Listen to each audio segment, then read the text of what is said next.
শালা কি গরম রে আজকে। শালা সূর্যকে যদি ধরে আনতে পারতাম তাহলে ওর পাছার মধ্যে ধরে আমাদের পুকুরে নিয়ে 10 বার জলে চুবাইতাম। ওই হারামজাদা পেট মোটা হালকা এখানে বসে বসে বাতাস খাওয়া হচ্ছে না, জলদি খেতে যা, ছাগলটা নিয়ে আয়। তুমি শুধু শুধু আমাকে বকা দাও, যাচ্ছি তো কি গরম দেখ না তুমি। হাল্ক ভাই, শুনলাম তোমার ছাগল নাকি হারাইয়া গেছে। শাহ হারামজাদা, ছেড়ে সব সময় শুধু বদমাশি করো সবার সাথে। হাল্ক, তোমার ছাগলটাকে বাঘে খাইতেছে, তুমি জলদি যাও। শালা বাঘ, তোদেরকে আজকে আমি ছাড়বো না রে।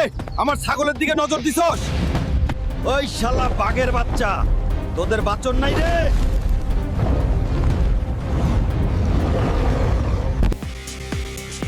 আমার ছাগল আজকে তোদের পেটে থেকে টেনে বার করব। হারামজাদা বাঘ রে,